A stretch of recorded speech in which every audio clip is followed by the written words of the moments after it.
आपके घर भी मंगल गीत गाए जाएं देवउठनी एकादशी पर, आपके घर में भी सुख समृद्धि और खुशियां हजार आएं। जय श्रीमन नारायण, राधे राधे। भगवान विष्णु आपको और आपके परिवार को सुख, वैभव और सफलता का आशीर्वाद देने के लिए सदैव मौजूद रहें। देवउठनी एकादशी की आप सभी भक्तों को हार्दिक शुभकामनाएं। देवउठनी एकादशी हर साल कार्तिक महीने की शुक्ल पक्ष की एकादशी तिथि को मनाई जाती है। कार्तिक माह के शुक्ल पक्ष की एकादशी को देवउठनी एकादशी, देवोत्थान एकादशी, देवउठनी ग्यारस, प्रबोधनी एकादशी आदि नामों से जाना जाता है।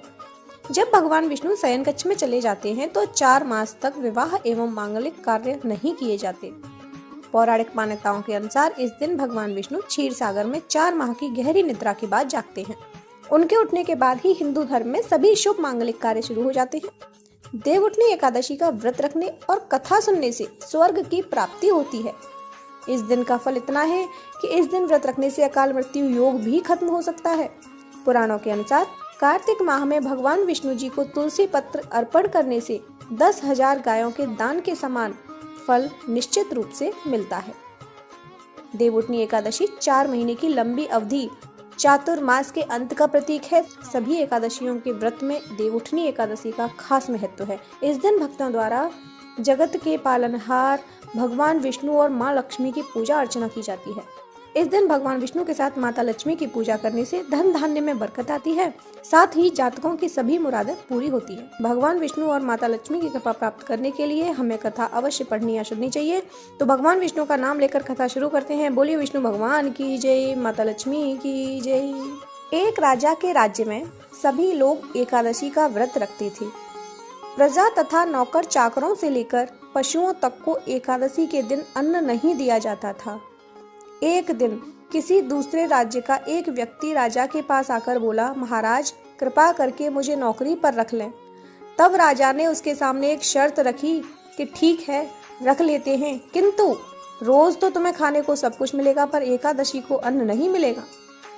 उस व्यक्ति ने उस समय हाँ कर ली, पर एकादशी के दिन जब उसे फलाहार का सामान दिया गया तो वह राजा के सामने जाकर गिड़गिड़ाने लगा, महाराज इससे मेरा पेट नहीं भरेगा, मैं भूखा ही मर जाऊंगा, मुझे अन्न दे दो। राजा ने उसे शर्त की बात याद दिलाई पर वह अन्न छोड़ने को राजी नहीं हुआ। तब राजा ने उसे आटा, दाल, चावल आदि दे दिए। वह नित्य की तरह नदी पर पहुंचा और स्नान कर भोजन पकाने लगा। जब भोजन बन गया तो वह भगवान को बुलाने लगा, आओ भगवान भोजन तैयार है। उसके बुलाने पर पीताम्बर धारण किए भगवान चतुर्भुज रूप में आ पहुंचे तथा प्रेम से उसके साथ भोजन करने लगे।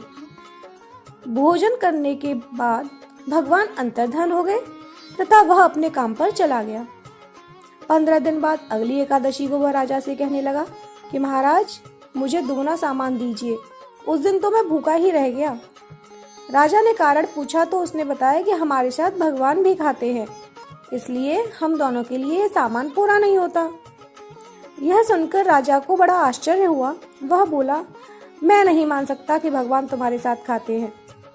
मैं तो इतना व्रत रखता हूँ, पूजा करता हूँ, पर भगवान ने मुझे कभी दर्शन नहीं दिए।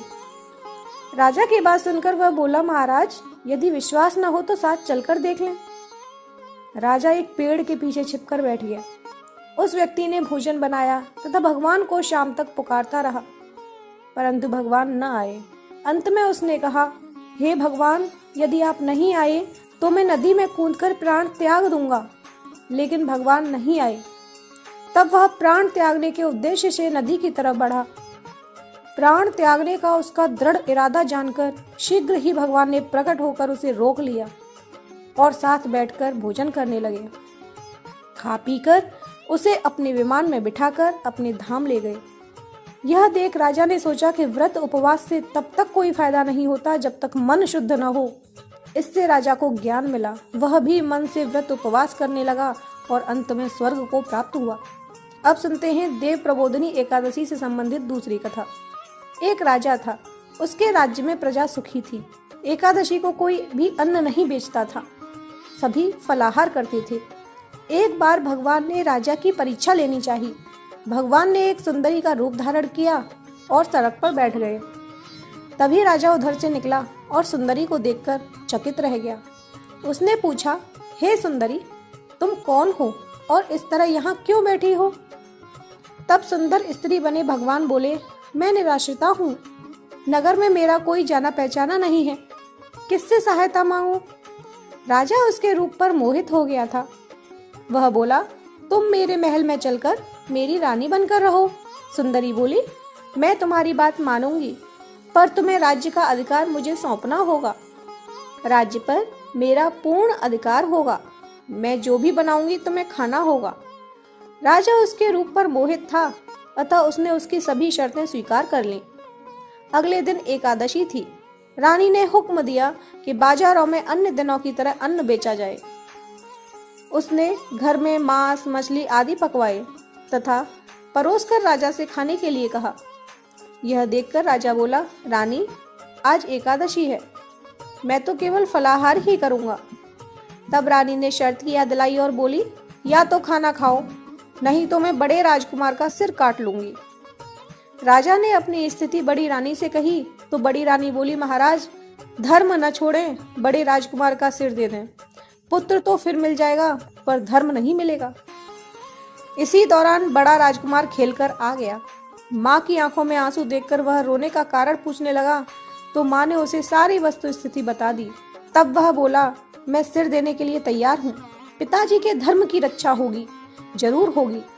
राजा दुखी मन से राजकुमार का सिर देने को तैयार हुआ तो रानी के रूप से भगवान विष्णु ने प्रकट होकर असली बात बताई। राजन, तुम इस कठिन परीक्षा में पास हुए। भगवान ने प्रसन्न मन से राजा से वर मांगने को कहा तो राजा बोला, आपका दिया सब कुछ है, हमारा उद्धार करें। उसी समय वहां एक विमान उतरा और राजा ने अपना राज्य पुत्र को सौंप दिया और विमान में बैठकर परम धाम को चला गया। अब सुनते हैं देवउठनी एकादशी की एक प्रमुख कथा जो शंखासुर नामक राक्षस की है। शंखासुर ने तीनों लोकों में बहुत ही उत्पाद मचाया हुआ था। तब सभी देवताओं के आग्रह करने पर भगवान विष्णु ने उस राक्षस से युद्ध किया और यह युद्ध कई वर्षों तक चला। युद्ध में वह असुर मारा गया और इसके बाद भगवान विष्णु विश्राम करने चले गए। कार्तिक शुक्ल एकादशी के दिन भगवान विष्णु की निद्रा टूटी थी और सभी देवताओं ने भगवान विष्णु की पूजा की थी। शिव महापुराण के अनुसार पौराणिक समय में दैत्यों का राजा दंभ हुआ करता था। वह बहुत बड़ा विष्णु भक्त था। कई सालों तक उसके यहाँ संतान नहीं होने के कारण उसने शुक्राचार्य को अपना गुरु बनाकर उनसे श्री कृष्ण मंत्र प्राप्त किया। यह मंत्र प्राप्त करके उसने पुष्कर सरोवर में घोर तपस्या की। भगवान विष्णु उसकी तपस्या से प्रसन्न हुए और उसे संतान प्राप्ति का वरदान दे दिया। भगवान विष्णु के वरदान से राजा दंभ के यहाँ एक पुत्र ने जन्म लिया। इस पुत्र का नाम शंखचूड़ रखा गया। बड़ा होकर शंखचूड़ ने ब्रह्मा जी को प्रसन्न करने के लिए पुष्कर में घोर तपस्या की। उसकी तपस्या से प्रसन्न होकर ब्रह्मा जी ने उसे वरदान मांगने को कहा। तब शंखचूड़ ने वरदान मांगा कि वह हमेशा अजर अमर रहे, वह कोई भी देवता उसे नहीं मार पाए। ब्रह्मा जी ने उसे यह वरदान दे दिया और कहा कि वह बदरी वन जाकर धर्मध्वज की पुत्री तुलसी जो तपस्या कर रही है उससे विवाह कर ले।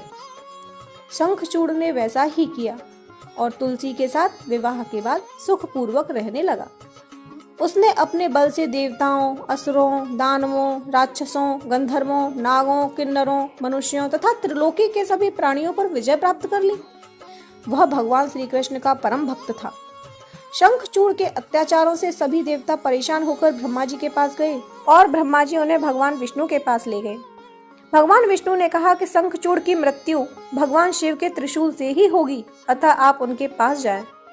भगवान शिव ने चित्ररथ नामक गढ़ को अपना दूत बनाकर शंखचूड़ के पास भेजा।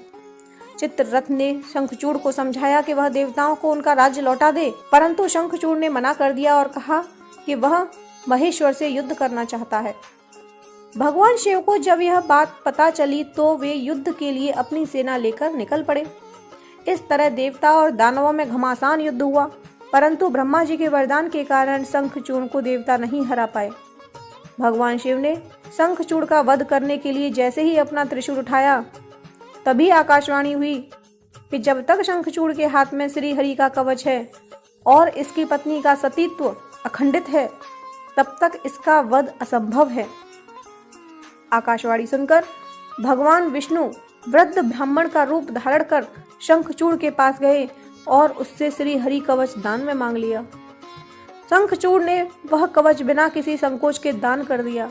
इसके बाद भगवान विष्णु शंखचूड़ का रूप बनाकर तुलसी के पास गए। शंखचूड़ रूपी भगवान विष्णु ने तुलसी के महल के द्वार पर जाकर अपनी विजय होने की सूचना दी। यह सुनकर तुलसी बहुत प्रसन्न हुई और पति रूप में आए भगवान का पूजन किया और रमण किया। ऐसा करते ही तुलसी का सतीत्व खंडित हो गया और भगवान शिव ने युद्ध में अपने त्रिशूल से शंखचूड़ का वध कर दिया। जब तुलसी को पता चला कि वे उनके पति नहीं बल्कि वे तो भगवान विष्णु हैं, क्रोध में आकर तुलसी ने कहा कि आपने छल पूर्वक मेरा धर्म भ्रष्ट किया है और मेरे पति को मार डाला, अतः मैं आपको श्राप देती हूँ कि आप पाषाण होकर धरती पर रहें।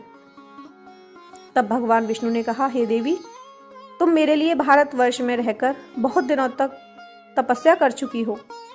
तुम्हारा यह शरीर नदी रूप में बदलकर गंडकी नामक नदी के रूप में प्रसिद्ध होगा। तुम पुष्पों में श्रेष्ठ तुलसी का वृक्ष बन जाओगी और सदा मेरे साथ रहोगी। तुम्हारे श्राप को सत्य करने के लिए मैं पाषाण यानी कि शालिग्राम बनकर रहूंगा।